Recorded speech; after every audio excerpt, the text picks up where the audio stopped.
جو بہت زیادہ مطلب ابھرے ہوئے ہیں، تو آپ ٹرینڈ کی وجہ سے آپ کو لگ رہا ہے کہ یہی جو ہے، یعنی ٹرینڈ کی وہ چیزیں جیسے نئے کپڑے آ گئے ہیں، نئے اسٹیچنگ سٹائل آ گیا ہے، نیا ہیئر کٹ آ گیا، وہ فالو کرنا اٹس نارمل.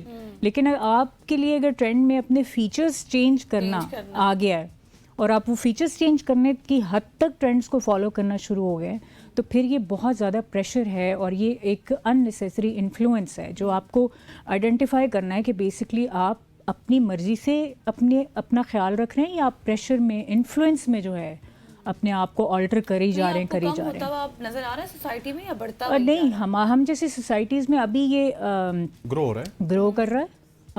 ویسٹرن سوسائٹیز میں جہاں سے یہ آیا تھا وہاں پہ میں نے دیکھا ہے کہ بہت زیادہ گفتگو ہونا شروع ہو گئی کہ کیسے ان ٹرینڈس کو جو ہے وہ ڈی انفلوئنس کرنا شروع ہو گئے ہیں لوگ، کہ بھائی نہیں، میں اپنی اوریجنل اسکن میں پورز بھی نظر آتے ہیں، آنکھیں ایسی بھی ہو سکتی ہیں، کوئی بات نہیں، ناک تھوڑا سا ایسا بھی ہو گیا، اٹس کمپلیٹلی نارمل. آپ کے اگر ہاتھ پاؤں ہر وقت جو ہے وہ فیس جیسا کلر نہیں ہے تو اٹس فائن. میں پچھلے دنوں ایک مووی بھی دیکھ رہا تھا، ابھی 2026 کی آئی ہے، وہ بیسیکلی امریکن مووی ہے. تو اس میں جو ہیرو تھا، آئی تھنک اس کی عمر وہی جس طرح آپ بتا رہے ہیں 56-57 کے قریب تھی، اور وہ اسی طرح سے مطلب وداؤٹ میک اپ آیا ہوا اور وہ بڑا اچھا لگ رہا تھا. تو میں نے کہا کہ ہمارے یہاں ابھی بالی ووڈ کی مووی دیکھ لیں تو شاہ رخ خان آج بھی میک اپ کروا کے تو 35-36 کے لگ کے اس کے بعد سامنے آتے ہیں. اچھا، بیوٹی سٹینڈرڈس کی بات ہو رہی ہے، اب ہمارا سارا پریشر خواتین پہ کیوں ہوتا ہے؟ مطلب ایک میں مرد ہوں، نہ میری کوئی ناک دیکھے گا، نہ میرا کوئی منہ دیکھے گا، نہ میری کوئی شکل دیکھے گا، نہ میرا کوئی رنگ دیکھے گا. میرا دیکھا جائے گا جی بچہ ٹھیک ہے، کما ٹھیک رہا ہے، پیسے ٹھیک ہیں، بچی کو پورا اوپر سے نیچے تک انالائز کیا جاتا ہے، شکل کیسی ہے، ناک ٹھیک ہے، آنکھیں ٹھیک ہیں، خاندان کیسا ہے، سیرت کیسی ہے، پڑھائی کیسی ہے، اور اس کے بعد ادھر دیکھا جاتا ہے بس ٹھیک ہے، صحیح کما رہا تو دے دو. یہ کیوں ہوتا ہے کہ بچی کو اتنا زیادہ انالائز کیا جاتا ہے اور بچے کو دیکھا ہی نہیں جاتا؟ میں نے شروع بات کا آغاز ہی ایسے کیا تھا کہ ہمیں لگتا ہے کہ ان نیسیسری یہ جو بیوٹی سٹینڈرڈز ہیں یہ آج کی پیداوار ہے.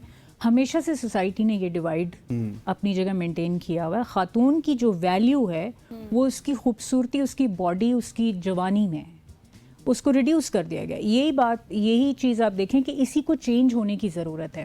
یعنی خاتون کو بیوٹی سے ہٹ کے انسان سمجھنا ضروری ہے. یعنی اس کی بھی عقل پہ غور کریں، تعلیم کتنی ہے، اس کے اندر ٹیلنٹ کیا ہے. یعنی وہ اس کی جو انٹائر شخصیت ہے وہ صرف اس کی خوبصورتی نہیں ہے، اس کی شخصیت میں اور بھی بہت کچھ ہے. جیسے ہم مرد کو دیکھتے ہیں، مرد کو ہم اس کے ٹیلنٹ کے لیے، اس کی کوالیفیکیشن کے لیے، پیسے کتنا کماتا ہے، کتنا زیادہ پروگریسو ہے، کتنا ایمبیشیس ہے، ان ساری چیزوں کے لیے سوسائٹی اسے ریوارڈ کرتی ہے. لیکن خاتون کو صرف ایک ہی چیز کے لیے ریوارڈ ملتا ہے کہ آپ پیاری کتنی ہیں. تو پھر اب آپ دیکھیں کہ جب صدیوں سے ایک پیٹرن چلا آ رہا ہے تو خواتین کی بھی کنڈیشننگ ہوئی ہے کسی طرح سے برین کی. وہ ان کو لگتا ہے کہ میری ویلیو ہی جب اچھا دکھنے میں ہے تو پھر مجھے اسی پہ کام کرنا چاہیے. پھر پروفیشن وائز، پیسے وائز بھی آپ دیکھیں کہ وہی پروفیشنز خواتین کو زیادہ ریوارڈ کرتے ہیں جہاں پہ ان کی بیوٹی کیش ہوتی ہے، جہاں پہ ان کو جو ہے وہ کسی طرح ان کا باڈی امیج جو ہے وہ اچھا سیل ہوتا ہے. تو وہ بھی پھر ایک پریسیڈنٹ سیٹ ہوتا ہے. تو یہ چیزیں چینج ہونے کی ضرورت ہے. اس میں معاشرے کی سوچ بھی چینج ہونے کی ضرورت ہے. اس میں آپ کے قوانین کی میں تبدیلی اور اوور آل جو معاشرے کی تربیت ہے اس میں بھی چینج ہونے کی ضرورت ہے. اس میں نا کئی حد تک کردار والدین کا بھی ہے. والدین کا کردار اس طرح سے، کیونکہ میں نے اب دیکھا ہے کہ بہت سے ٹین ایجرز جو بچیاں ہیں یا بچے ہیں وہ اس طرف ان کا رجحان بڑھتا ہے، اور پھر فیملی کی طرف سے بھی یہ کہا جاتا ہے نہیں تمہارا کلر تو اس طرح سے نہیں وائٹ ہو جائے تو زیادہ بہتر ہے. تو سپورٹ تو سب سے زیادہ کرٹیسزم ایک بچی کو اپنے گھر میں اپنی ماں سے ملتا ہے. دیکھو تمہاری حالت کیا ہے، تمہاری شکل کیسی ہے، تمہاری کتنی موٹی ہوگی کھا کھا کے، تمہاری رنگت ایسی ہے، ایسے کرو ایسے کرو، تم سے شادی کون کرے گا کل کو. اب جب وہ بچپن سے اپنے فارمیٹیو ایئر میں اتنا پریشر لے کے بڑی ہو رہی ہے تو آپ یہ دیکھیں کہ وہ آگے جا کے کیا کرے گی. اس کو بھی یہی پتہ چلے گا کہ پھر اس کی تربیت ہی یہی ہے کہ بھائی مجھے تو ایکسیپٹ تب کرے گی سوسائٹی یا سسرال والے یا میرا شوہر جب میں خوبصورت دکھوں گی.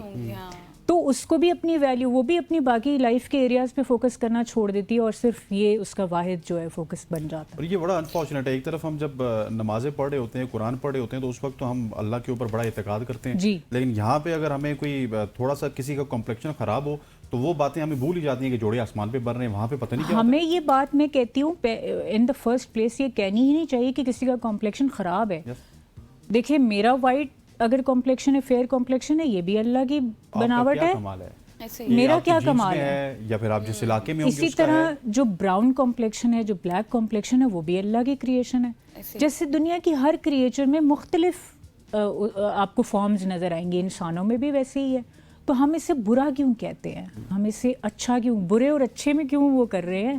ہم تو خود اتنی زیادہ نافرمانی کرتے ہیں جب ہم اللہ کی بنائی ہوئی چیزوں کے اوپر ہی ایسی باتیں کرتے ہیں. تو پہلے تو اس کو مذہبی لحاظ سے بھی سمجھنے کی ضرورت ہے، معاشرتی لحاظ سے بھی سمجھنے کی ضرورت ہے. پھر خواتین کو خود آج اتنی ایجوکیشن، اتنی اویئرنیس ہے، میں کہتی ہوں آپ کو خود بھی ذمہ داری لینی ہے.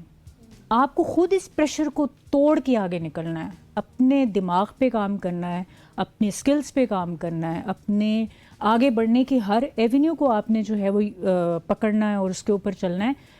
اور اس چیز پہ کم سے کم فوکس کرنا ہے کہ میں دکھتی کیسی، آپ کیسی بھی دکھیں، اس بات سے کوئی فرق نہیں پڑتا. اگر آپ کے پاس نالج نہیں ہے، سکلز نہیں ہے، آگے بڑھنے کی جستجو نہیں ہے، لیکن اگر آپ پیاری بھی دکھیں اور آپ کے پاس کچھ نہیں ہے تو لیکن پاکستان میں کیا فائدہ؟ پاکستان میں چلتا ہے. دیکھیں ہر وہی نا، ہر اگر کچھ چند انفلوئنسرز، چند ایکٹریسز بہت کامیاب ہیں تو وہ چند ہیں. آپ دیکھ کے انہی کو دیکھ کے اگر آپ اس لائن پہ چل پڑیں گے تو باقی فیلڈز میں بھی تو آپ کو آگے آنا چاہیے نا، ٹرائی کرنا چاہیے. صحیح ہو گیا. تھینک یو سو مچ. اسما خان صاحبہ ہمارے ساتھ موجود تھی اور ہم انٹروڈکشن کر رہے تھے کہ کس طرح سے آپ اپنی ویلیو خود سے پہچان سکتے ہیں، اسپیشلی اگر بات کی جائے خواتین کے حوالے سے. لیکن اب تو مرد حضرات بھی اس دور میں شامل ہو چکے ہیں، تو ان کے لیے بھی یہی میسج تھا. یہاں پر لیں گے ایک شارٹ سی بریک، واپس آئیں گے، ہمارے ساتھ رہیے گا.